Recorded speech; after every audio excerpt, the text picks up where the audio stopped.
It's Only Sport with Martin Devlin on the platform. Brought to you by One New Zealand. Let's get connected. Devlin, Untamed.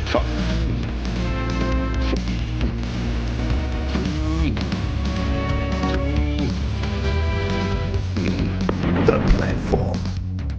Welcome to the Highlights Package, aka a podcast. iOS, It's Only Sport. Martin Devlin, Lachlan Moore, proudly brought to you by One New Zealand. Let's get connected. Talking today, lots of league, a fair bit of rugby, good old NFL preview, and of course we covered the US Open and that spectacular match between Sinner and Medvedev. NRL round 27, Costo's Corner was on the show today, Jason.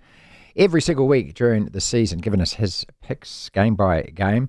And then a general look at who's going to do what in the finals with Daryl Halligan. 7 out of the 8 confirmed. It's just that 8th spot still to be determined. NFL with our man HK Wong, Hakung Wong at FB Garbage Time. How good is this England Test cricket side?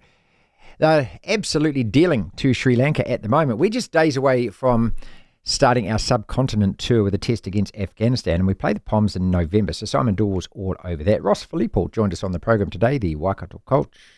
Last night, they won versus Northland. They're in the middle of that 8-day hell ride where they play 3 times. They got Taranaki again on the weekend, and his thoughts also on the resumption of tours. Greg Martin kicked the show off with us. When he played for the Wallabies, it was all about touring countries. And so he has a few thoughts to share with you on that. We played glass half full, going through how the top 8 might fare in the NRL finals, did the tight 5. And we start the show the same way every day, which is tablets and handles. Say, gather my flock, it's time for a sermon. Now, just remember that this was well before the All Blacks were selected at 5 o'clock, but I put on my selectorial hat live from the mountaintop. We live in an amazing, amazing world, and it's wasted on the crappiest generation of just spoiled idiots. Just one change to the All Blacks then when the team is named 5 p.m. tonight for the second test versus the Springboks in Cape Town. Dalton Papali'i, who is fit again, is going to come back into the team wearing 7 with Sam Cane back to the bench and Samipeni left out altogether. It's a predictable selection because right now Razor and his selectors are very predictable. They got a favoured 23 and they're sticking to it. And to be fair, it's not the worst idea. These players very nearly got the job done in Joburg, so why would you make mass changes? I guess for most of us, we would love to see a revamped bench, a group of players that on paper look like they could really match it with the South African bomb squad. But again, who are these names that might magically appear out of nowhere? You got to pick a replacement prop and hookers, so that means that Offa and Amua are already penciled in. And you need another lock, so that's Darry, and you need a Lucy. Now, for most of us, again, we'd probably love to see Samipeni come on and do the kind of destruction act that he did during Super Rugby. But Super Rugby is not Test Rugby. We all know that. You don't get the same time or opportunities, and the Springboks are just bigger, better, smarter, and more experienced players than anything he saw in Super Rugby. Samipeni, for me, is a work in progress, much like Jerome Kaino was and Shannon Frizzell was in the same position. So I can see Sam Cane being on the bench and Samipeni being left out altogether. In terms of the backs, we have to select a halfback. Rutum is the best, so he gets the job. We need a midfield option, which is going to be ALB again, because Razor, I believe, will stick with Rico in centre. And an outside back, which is a bit of a shootout, really, between Talia and Bowden Barrett, depending on whether Barrett stays at 15 or Jordan gets to play fullback and Talia starts on the right wing. So, this is it. This is your favourite 23. These are Razor's guys, which is why tonight, when the team is announced, there won't really be any great surprise. Devlin. What do you want? We want information. Information. You won't get it. The platform. Lock. Sports news headlines. Alrighty, let's start off with Paralympics. Another double medal day for New Zealand at the Games in Paris, with Holly Robinson claiming bronze in the women's F46 shot put and silver for Danielle Aitchison in the 100-metre T36 final. New Zealand now have 7 medals in total, 4 silver and 3 bronze. The Warriors have announced the name of their new bar. It's going to be called Full Time. I don't mind it. I think it's fine. Rugby news, the RFU are denying suggestions that England rugby coach Steve Borthwick has created an unstable environment. They're also fully backing their coach. This all following the exits of assistant coaches Felix Jones and Alan Walters. Surprise exits, those ones are. Day 6 of the America's Cup Challenger Series has been postponed, with the race committee deeming the weather in Barcelona unsuitable for sailing. The race village and all fan zones were also closed as well. And just a reminder, by the way, for cricket fans, the Black Caps are days away from starting an assignment that they haven't faced in 40 years, which is 6 straight tests in the subcontinent. The first test is against Afghanistan, which starts on September 9. The reason why I'm saying this is I totally forgot about the Black Caps, because when you play in the subcontinent, at least when it comes to me, it tends to slip my mind. Scotty Scheffler and Rory McIlroy will take on Live Golf stars Bryson DeChambeau and Brooks Koepka in a made-for-TV match in Las Vegas. This is being reported by Golf Week. And to the US Tennis Open, a major upset in the women's singles draw. Jessica Pegula beating Iga Swiatek. The number 1 seed is out in the men's singles draw. Jannik Sinner and Daniil Medvedev have literally just started. Sinner, the top seed, of course, you would think the favourite to advance in that. Jack Draper winning earlier on, knocking out Alex de Minaur. In the women's singles draw, we had Karolina Muchova winning as well. She's through to the semis. That's what's making news, Martin. Devlin. I'm as mad as hell, and I'm not going to take this anymore. The platform. Former Wallaby fullback at Triple M Breakfast host out of Brisbane, Greg Martin, joins us every Thursday. Co-hosts the most successful radio show in that big city. A man's show, talking about dumb old men's stuff. A couple of topics with Greg, in particular touring. Because when he played for the Wallabies, it was all about rugby tours. Toured New Zealand. Teams came, like Lions toured Australia, went on a UK tour, all of that kind of stuff. So the resumption of those, of course, all over that. Plus, we played a little game of knock knock with a guy called Kid LAROI, who just happens to be headlining the pre-match entertainment at the NRL Grand Final. What the hell? Here's Marto. This whole idea of bringing back the tours, now I know they're not going to be the same as when they were around in your day, which is a shame. And like when teams tour New Zealand, they're going to play the Super Rugby franchise sides, big yawn, as opposed to playing the Taranakis and the Southlands, or going down to mid-Canterbury like you did, or South Canterbury, where Horan threw rocks on the roof at Timaru, but we don't talk about that. But just the idea of tours, mate, you've been on them. How good are they? Exactly. They are the greatest thing, because the two things, you build the camaraderie. Going away for 1 week and playing a test in South Africa or Argentina or New Zealand, yeah, righto, you think you're tight, but you spend 6 weeks on a bus and play every Wednesday and every Saturday, and you're driving around New Zealand on a bus, or you're driving around South Africa and short flights and stuff. You're together. You've had a few drinks and people are farting and everything else. That's what brings football teams together. They talk about culture. There's no better way to build culture than to spend 4 to 6 weeks on the road. You get to know people real well. Greg, do you think it would be the same these days, though? Because when you did it, you were isolated, you were together, you were in a foreign country. You might have called home on the payphone once a week or something like that. But with the technology and the social media and that, and the fact that the younger generations can't keep away from their phones, would it be the same? I would hope to think. All right, so Wayne Bennett, he might be the second or first best coach ever in the NRL. He doesn't let players have their phones, and I think this is what a lot of them do. In the dressing room, I reckon they should shut them off like we should do with the kids. We've got to work out a way of kids to get off social media. I reckon we need to get football players off it too, because otherwise you're looking down at your phone and not talking and building, well, let's call it culture. You're not building culture if you're looking at your phone thinking about yourself. And I talk about the Broncos in this regard. They're more worried about their Instagram fans, the numbers on the Instagram, than they are about dealing with each other. They've made it an individual sport. It's a bloody team sport. It's one of the great team sports, and they're not focusing on it. Do you know that as of today, or might be tomorrow, it'll happen in the next 24 hours if it hasn't already, Reece Walsh has more followers on Instagram than the Broncos. Is that not a worry? That's one of the big worries to me. That's the way of the world, isn't it? And the way that fans look at it these days, the younger generation, I keep saying it, God, I sound old when I say it, but it's true that they support a player as opposed to a team. You see this a lot with the NBA, where it's kind of like, oh, I like LeBron, I go to that team because LeBron's on that team, I go to that team, as opposed to committing your whole miserable life to a bunch of sad losers that is a team. Well, that's for fans, but you take the other side, you've got to get, if you're in a team, you've got to stop worrying about yourself, you've got to make it about the team. And social media doesn't allow you to do that because you're always thinking about yourself. Me. What can I do again? What can I do today to make myself look good? Now, when you're in a team, we're all in this together. I don't know. I know I'm an old fella too, but somehow you've got to put the foot down, especially if you're paying people. You go, listen, go and bugger off somewhere else if you don't think you'll want to be part of this team. If you want to use the team's brand and everything else to help yourself, you're not in the right thing. You should be playing golf. Marta is with us, Triple M Breakfast host out of Brisbane, of course. When you're on that bus and you're travelling around on the tours, did it still used to have that back seat thing whereby you kind of little fanny backs played up the front, and then if you wanted to actually test yourself, you tried to get down the back onto that back seat?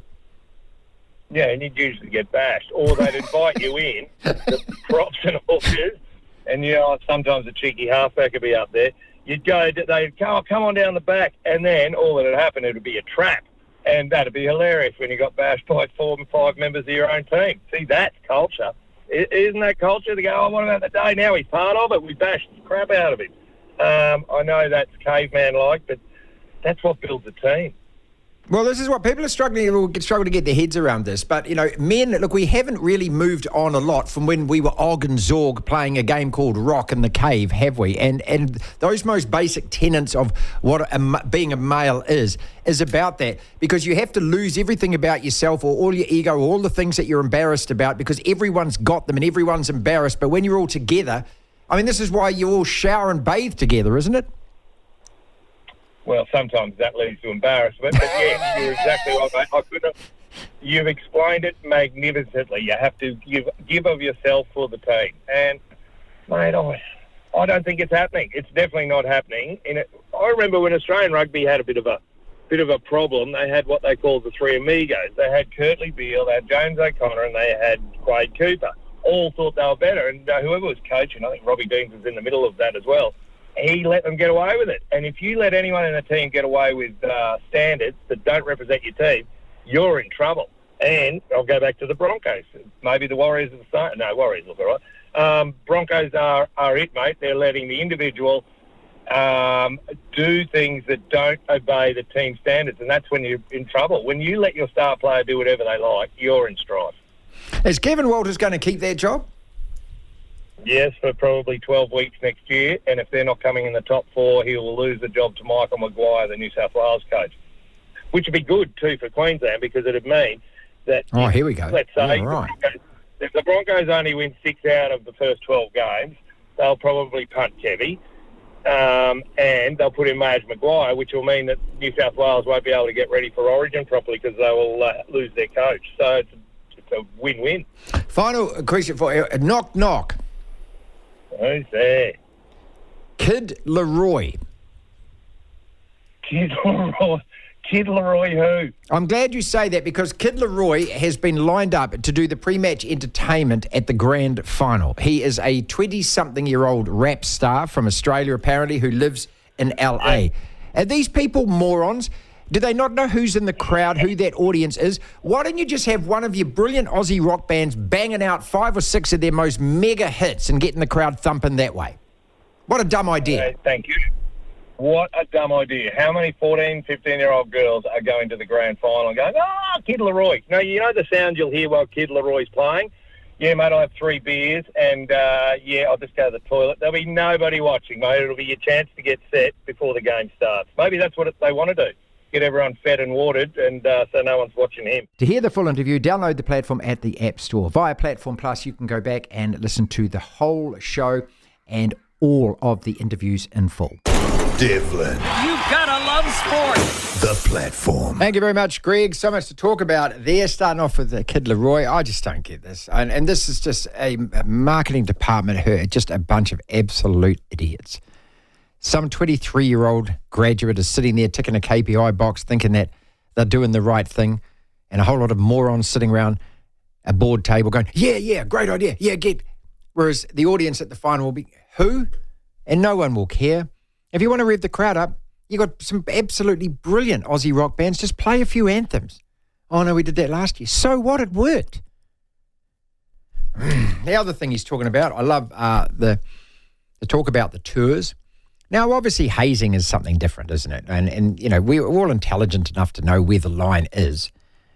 But there's something about, and I don't know whether or not this is the same as women and women's sports teams because I've never been involved at that level, but when you play in a team and you're a man or a boy, this is what happens. You have to kind of be a little embarrassed at times to eventually be accepted and accept your position in that team. It's because, you know, you kind of lose that individuality a little bit. It's not an evil thing. It's just what it is to commit to it so that you can actually give of yourself and say, this collective is more important than me. As far as the Brisbane Broncos go, I just think Reece Walsh is off the chain. I really do. I mean, you're a Broncos fan.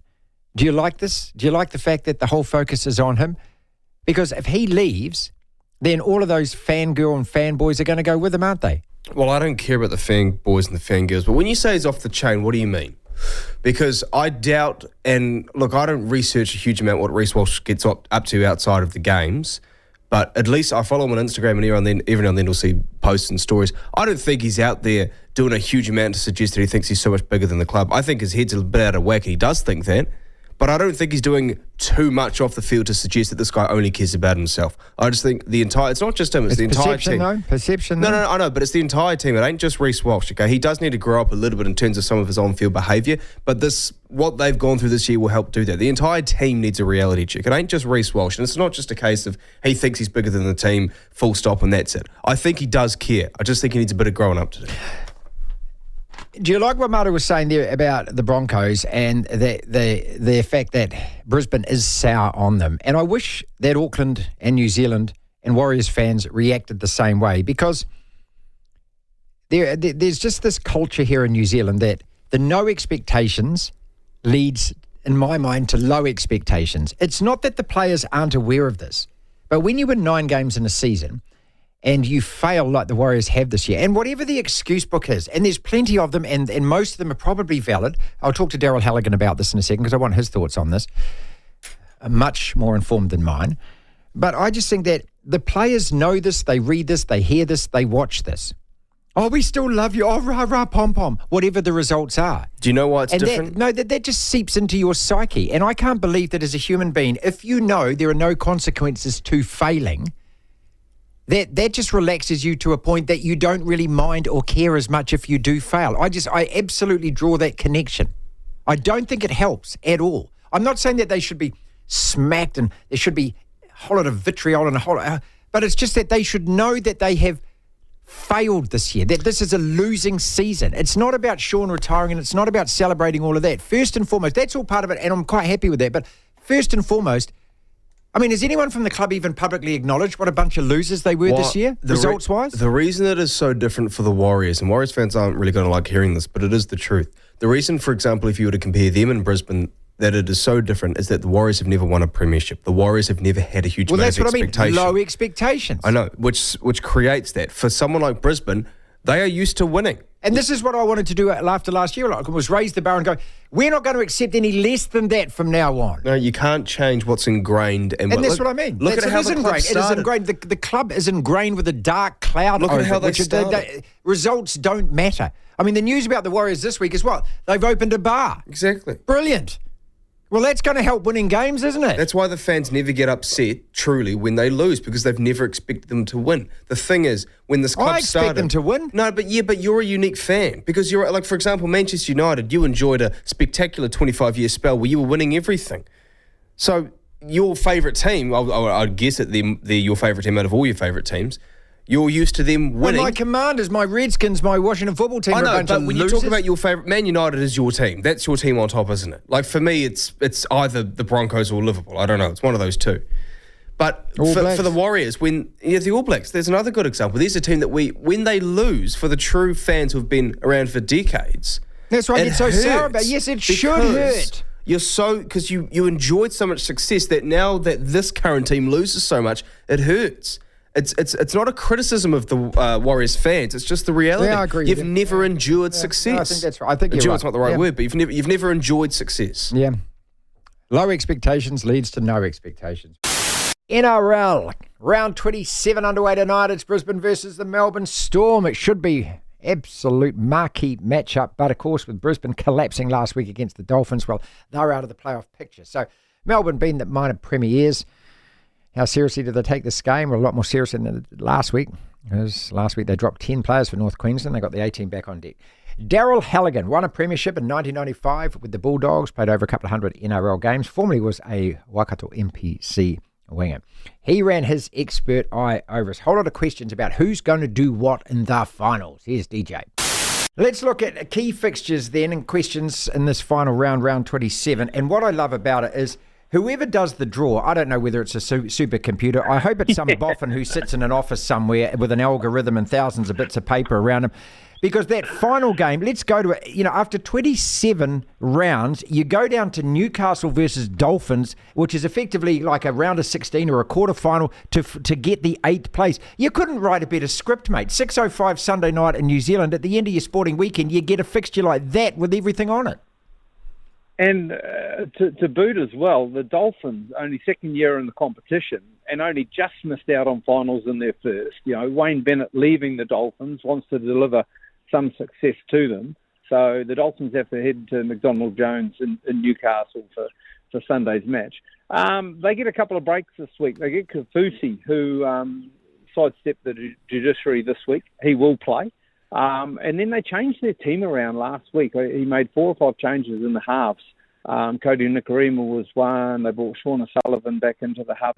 They actually put Jake Averillo, who was at the Dogs a couple of years ago and has been playing centre for the Dolphins. They put him in at 5'8", and a lot of those changes last week worked for Wayne Bennett. Wayne visiting his old club up at Newcastle where he's coached before. He returns there to sort of try and knock them out of finals. I mean, you're right. Whoever put the draw together needs a real, pat on the head. Great game. Sunday afternoon, Newcastle will have to win their last 3. And they've won 2 to make the finals. They knew that 2 weeks ago. Let's see if their race still continues. The key for them, Kalen Ponga, Dally M Player of the Year last year, beat Sean Johnson. Basically got points in the last match of the year last year to deny Sean Johnson the Dally M Player of the Year, and he wins it. So, great script, good story, and it'll be even a better story for either Newcastle or the Dolphins heading into finals. So I don't think either of those teams realistically could hold the trophy above their heads this year.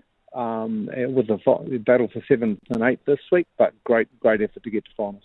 Daryl Halligan is with us, and he won a grand final in 1995 with the Bulldogs. Well, who finishes 5th and 6th? That was a long time ago, Dev. I tell you, I still mention it because, you beat... Also won a lollipop when I was 5. But you beat Manly, and that Manly side had just about gone unbeaten. I think they'd only lost 1 game this year or something. Who finishes 5th or 6th? The Doggies, your Doggies play North Queensland. Whoever loses this game is going to be looking at the Sharks versus Manly and thinking, what, are we actually going to miss out on a home semi or a home final here? Yeah, the Dogs, it's at a core stadium and the Cows have to travel. The Cows have been a team which, when the Warriors went up there earlier in the year, I was talking to Griffin Neame straight after the game and he was saying to me, he said, Chalk, if the Warriors play like that, no one's going to beat them, you know what I mean, on that day. And now the Cows have sort of stumbled through and managed to get enough wins up to, set themselves up for a home final. So Dogs and Cowboys play for 5th place, basically. And 5th and 6th get a home final in the first week of the semis. Dogs got hammered last week by Manly. Their defence has been, the best all year, and they had to have a hiccup at some stage. So, they might have coughed and spluttered last week in defence to Dogs, but I don't think they'll do it this week. They get Stephen Crichton back. They lose Matt Burton for this week. Drew Hutchinson comes into the halves.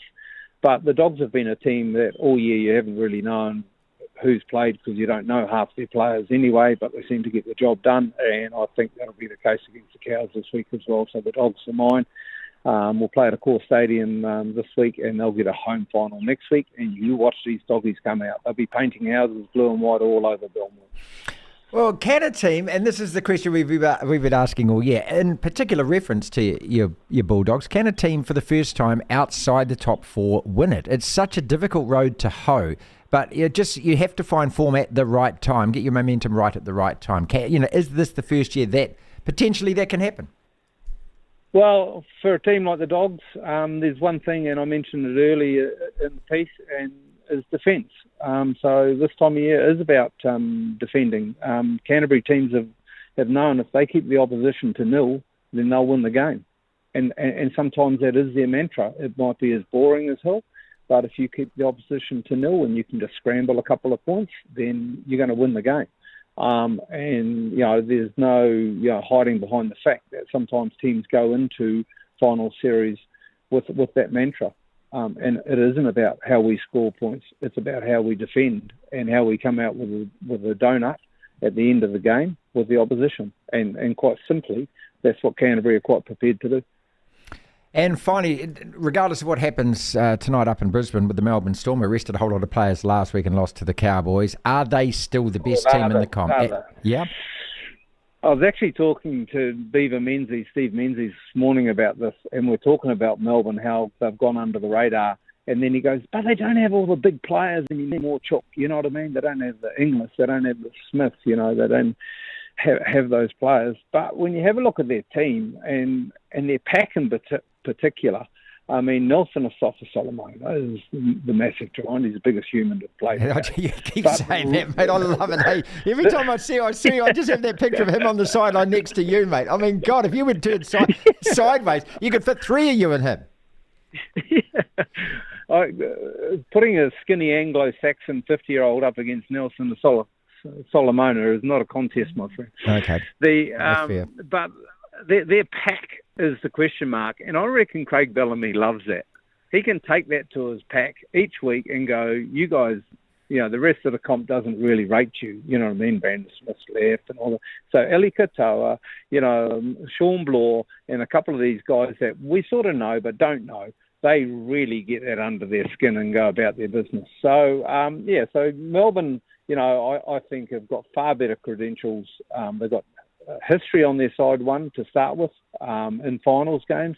And yes, they might be underrated in terms of big name players from previous years, but that doesn't worry the people putting those purple colours on. If you beat Melbourne in this final series, then you can say you're a chance of winning the comp. To hear the full interview, download the platform at the App Store. Via Platform Plus, you can go back and listen to the whole show and all of the interviews in full. The Tight Five. 5 separate sporting topics. Well, maybe 6 if we've got time, Lachlan. 60 seconds on each. Or maybe 90 seconds if we've got time, unless that tells us to shut up and move on. Broncos versus Storm tonight. Are you going to finish the season on a high, Lachlan? Are you going to take this momentum into the next season? Are you? It's all about the... No one cares, mate. Playing for pride. Sinner versus Medvedev. Call it. Who wins it? Ravens at Chiefs tomorrow, the NFL season starting, and your beloved Eagles the day after that. This Ravens versus Chiefs, is this going to be the AFC Championship game again, just like it was last year? And are the Chiefs going to win 3 in a row, which no team has ever done in the Super Bowl era? All Black selections today. And if the news that Blackadder and Clark are out, well, that I think adjusts most people's 23, but otherwise I think most of us were thinking it would be last week's pretty much 23. The NRL Grand Final, the headline entertainment pre-match is Kid LAROI. You explain to me, because I'm too old to even be bothered to find out who this person is. And let's kick it off with Tay and Travis, because they haven't split up.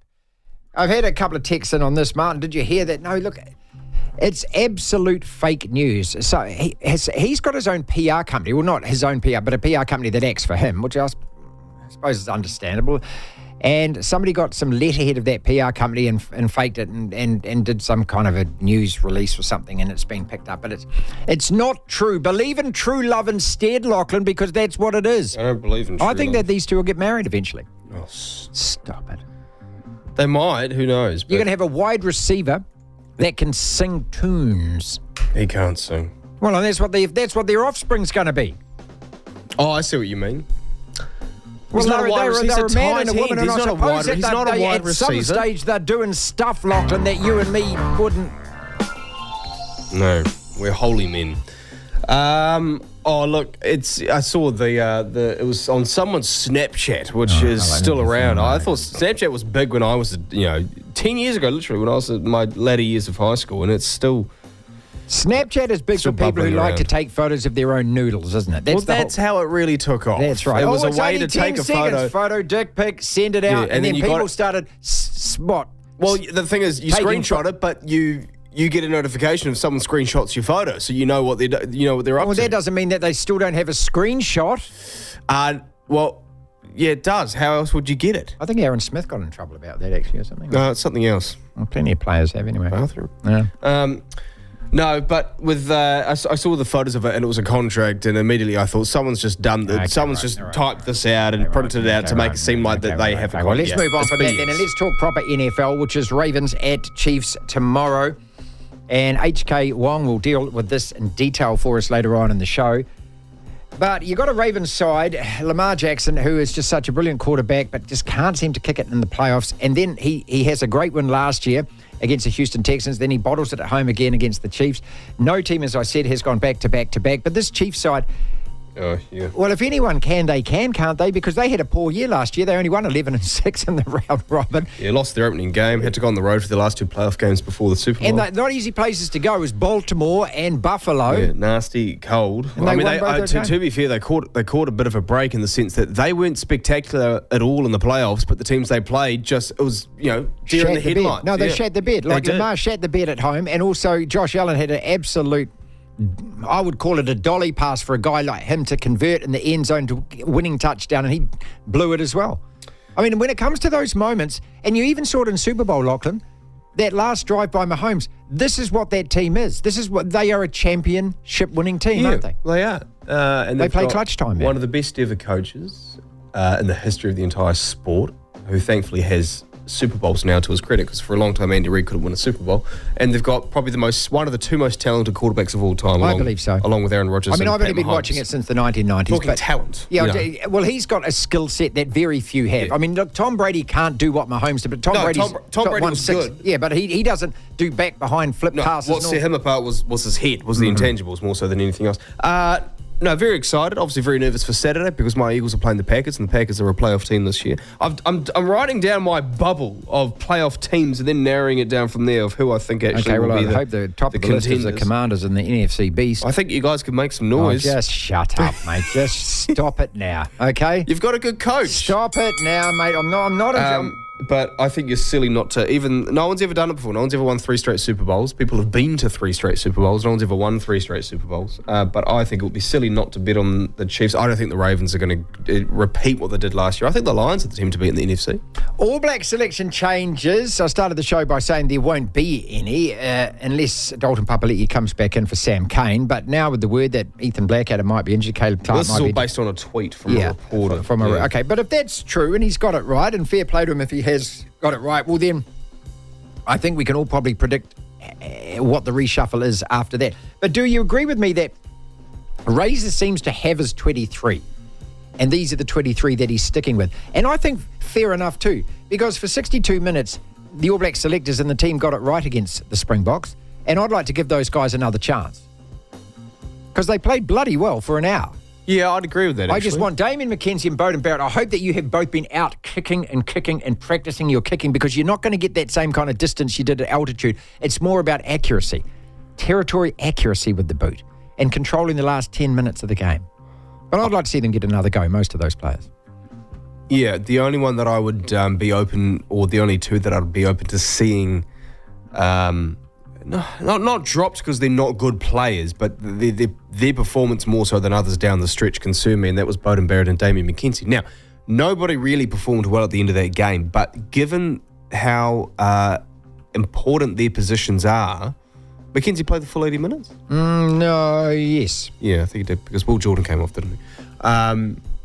Just how responsible they are for seeing out wins, if you will. Well, this is to me, it's like the Australian cricket team. It's not about getting into the team or hitting centuries. It's about winning matches for your country. That's what you have to do before they actually consider you to be a great. The other thing is, Dalton Papali'i is not going to shift the needle one iota, I don't believe. Like, I know that, I've been reading articles all week, the power comes back, and Dalton...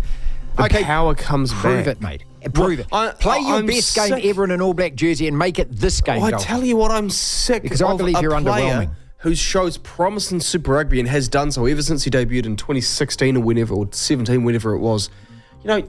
Geez, it's almost like the jury's still out with Dalton, and we're still glass half full of it. But in the sense that this is a dude who's played for the All Blacks for 6 years. Yeah, 40-something, 50-something tests? He's 30-something tests, to be fair. I mean, he's come off the bench for a lot of it, but look, at what point do we sit there and say, Dalton's not the guy? I'm not saying he's not, but I'm just saying we need to stop acting like he's not Jerome Kano. He's got to come on as our next best seven. Yeah, he's not Richie McCaw. He's not Jerome Kano, okay? This is an opportunity for him to actually cement himself in that side, but I've seen nothing from him previous in any game against any of our major Either make opponents. Kane your 7 or give another young bloke the chance, because this dude is taking up jersey space and space on your plane. Sinner versus Medvedev. Call it, mate. Medvedev's got a 4-love lead here in this second set. Lost the first 6-2. Who wins it? So Medvedev's thing, when he gets to Grand Slam finals on hard courts, is, except for when he beat Novak Djokovic, was in straight sets a couple of years ago in the US Open final, he wins the first 2 sets, then loses the next 3, and he did that to Sinner in the Australian Open final. So I'm not going to call anything until we get to probably about halfway through the 3rd set, and then I'll start to get a bit of an idea. I would lean towards Sinner because he's a better player, I think, overall. Then again, Medvedev is unorthodox and awkward, and I think he really troubles opponents more than others, if that makes sense. Does that make sense? He's less skilled than Sinner, but he troubles others more. Well, who wins it? I don't know. Sinner. We'll say Sinner. And finally, the NRL Grand Final, people. The pre-match entertainment is somebody called Kid LAROI. Okay. Again, this is where the marketing department just needs a slap, doesn't it? Somebody with some cojones to sit around that table and say, no one knows who this guy is. No, if you're a teenage popular girl, sure. Okay, but teenage girls, I agree with Marto. How many 14 to 17-year-old girls are going to the Grand Final and watching the Grand Final? It should be an Aussie pub rock band playing bangers to get the crowd going. Agreed. Yeah. They usually get Jimmy Barnes, but they usually get Jimmy Barnes because they can't get someone bigger. Get NXS back, get Midnight Oil back, get ACDC back. NXS still play. Well, ACDC would be great, but I think most of them are, they're not dead, but they look like they might be. Get them to get lip sync it. No one cares, mate. Why can't you get a cover band? I tell you what, get Australia's best cover band and get them to belt out the best Australian rock tunes. That would get the crowd up more. Hey, Kid LAROI is big, sure. He's been successful. He's a pop star. He's described as a rap star. I don't know how much he really raps. He's a skinny Australian white boy. But he is not the bloke for a rugby league audience. NFL underway tomorrow. Ravens at Chiefs, a repeat of the AFC Championship game from last year, which was won by the Kansas City Chiefs in Baltimore. HK Wong at FB Garbage Time, that's his Twitter handle. That is his podcast. Hakung joins us every week on the show to talk NFL. And again, if you haven't jumped this competition yet, I think it is the most fearsome, competitive, brutal, just must-watch sporting comp in the world. You've just got to get a team. You've got to be invested. Somehow find a reason to pick a team. Maybe you've been to the United States. Your first place, you stopped. Or maybe you've got some kind of connection there. Find yourself someone to support. It can't be the Kansas City Chiefs, okay? Unless, of course, you're an absolute Taylor Swift groupie. And then jump on the train, because this competition is just a rocket ride. It's like an FA Cup final every single week. HK, here we go. Am I right in saying that the AFC, it is stronger because it has been stronger these last few years? Yeah, it's definitely chance, I think. I mean, the AFC just happens to have been swinging that direction. I think a lot of teams have been trying to keep up with the Kansas City Chiefs in many ways, and that's actually driven a lot of them to actually shore up elements of their offense and defense to address those explosive type attacks that Kansas City has been able to do in the air and on the ground. So I think it's just a little bit of them keeping up with the Kansas City Chiefs that have brought the AFC up altogether. But the NFC is not that far behind. I don't think that we can count out a number of teams this season going in there, including, for instance, the Detroit Lions, who actually are in a really good position right now and are all healthy. And they they've decided to settle on Jared Goff as their quarterback of the future. And he has done everything to prove that he can be that guy. So I certainly think that there is some element there. I'd love to say that the Bears might be contending, But hey, I don't know. I do know that for a fact that the Packers, who I hate, probably are legit this year as well. So there's another NFC team out there that can also vie for that championship. And there are a number of others out there like the Dallas Cowboys who have re-signed their star wide receiver, CeeDee Lamb, to a very extended contract to play with Dak Prescott. Dak Prescott playing for a big contract next offseason. And then, of course, they have Jake Ferguson, the ascending tight end there as well. And their defense always really tough. So yeah, there are a number of NFC teams that I think are up and coming as well. Let's not count them out yet. HK Wong with us at FB Garbage Time, Football Garbage Time. That's his podcast. That's his Twitter handle. Let's indulge ourselves here and let's look at both yours and my teams. We've both got brand new quarterbacks coming out of the draft. Jaden Daniels for my Redskins, and of course you've got Caleb Williams, who looks like an absolute beast. You know, so much is expected, aren't they, of these college quarterbacks. We saw CJ Stroud, and he did a remarkable job down there in Houston for the Texans, didn't he? But it doesn't happen that often where, you know, these guys are, they seem little, they are inexperienced. It really is going from the boys to the men's league, and that is why so few of them in their first year ever actually set the world alight. Are either of these two guys going to do that?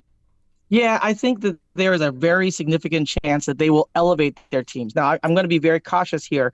I'm not saying they're going to have a CJ Stroud-like effect on their teams, but they certainly will elevate their teams because of the skill set they bring to the field. Both Jaden Daniels and Caleb Williams are really good with their legs. Now, Jaden Daniels is known to be a better scrambler than Caleb Williams, and Caleb Williams has a better arm than Jaden Daniels. But both of those things can be brought to the field, will make their offenses dynamic, will open up gameplay in terms of play action, and will allow them to find their receivers downfield. And maybe for the Commanders, will allow them to properly use Terry McLaurin for the first time, because Terry McLaurin can get anywhere. And once you get the ball in his hands, he is dangerous, and he can slip tackles like nobody's business. So Jaden Daniels is the guy who can get it to him.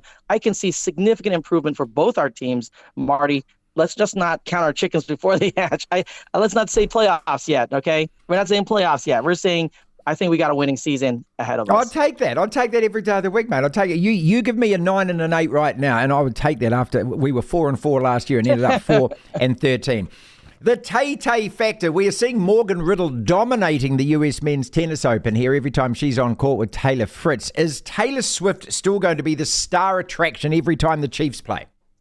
Well, I think that she will be a part of the conversation. There was actually some news this week that she has been taking the football very seriously. Patrick Mahomes was even saying, and take this with a huge grain of salt, that she has actually been thinking about designing plays and suggesting them to him. Hey, listen, get out of town, right? I don't think Taylor Swift can design actual football plays. No, let me interrupt there. Only if Patrick can write the next #1 mega worldwide hit for her. I mean, that's how ridiculous that sounds, doesn't it? That's right. It does sound absolutely ridiculous. But I think the point is that Taylor Swift actually does care about actual NFL football now. She's not just there because of Travis Kelce. And with that comes eyes on the game. I think what we saw last year was Swifties reacting to the fact that she was involved with a NFL player and at games. I think we're going to see more of Swifties being involved in watching the NFL in a serious manner, like actually paying attention to the actual game itself and not just waiting to spot Taylor Swift on the field or in the box. So, hey, listen, yes, it will be part of the game going forward, but I do think that this ultimately will be a good thing for the sport. All right, 2 questions to leave you with. Okay, we both agree that it is more than likely that from the AFC side of the draw that the Chiefs and Baltimore, who are playing tomorrow, that these two teams are probably the 2 strongest teams. We probably both agree that on the NFC side, 49ers, Detroit, Packers are in there. Maybe the Cowboys are in there. Give me a surprise package for both AFC and NFC. And I'll pick my AFC to start with. I think the Chargers with Jim Harbaugh, they've got a great quarterback in there. Can they do something and surprise everyone this year? Yeah, I think that there is some potential there, but I have some concerns with Herbert coming off a foot injury. He hasn't been looked absolutely healthy during the preseason. And if he's not running, they don't got much else going on there. So, yes, maybe. If he is up and running, I do like what they have in new rookie drafted wide receiver Ladd McConkey. And, of course, Joshua Palmer will be their lead receiver there moving forward. So there's some potential for Harbaugh to grind out some victories. Playoffs might be a tough call for them. And I think the Super Bowl might be a really tough call for them. But it's entirely possible if Justin Herbert is healthy that they will contend for a playoff spot. And also, forgive me here. So, tough. and the Eagles as well. I should have mentioned the Eagles as well. The Eagles actually should have got to the Super Bowl last year. And so add those to that list, probably alongside the 49ers. Yeah, obviously the Eagles are right there. This is the interesting thing about the Eagles is that their defense was number 1 in the NFL 2 years ago, and last year was like third to last. So what happened? Well, their secondary just absolutely collapsed, and they tried to fix that in the offseason. That's the key message here is you can't win games with just offense. You need to have defense as well. Now, if they fix that problem, they absolutely contend, and they have a tough matchup in the first ever game in Brazil coming up on Friday against the Green Bay Packers. This will be a very interesting showdown for both teams, and will demonstrate to us what we can expect from both teams in the postseason. Because I think that if the Packers win it, they will contend for a postseason spot. If the Eagles win it, I think they will contend for a postseason spot. It will absolutely be a pivotal game for both. That's our podcast for today. Thank you so much for listening. If you want to listen to the entire show, 1 till 4, Monday to Friday, download the Platform app, and via Platform Plus, you can go back and listen to whatever shows over however many weeks at your leisure, at your listening pleasure. Platform Plus. First thing to do, though, is download the Platform app. Devlin. Unbelievable! Incredible! The Platform. It's only sport with Martin Devlin on The Platform. Brought to you by One New Zealand. Let's get connected.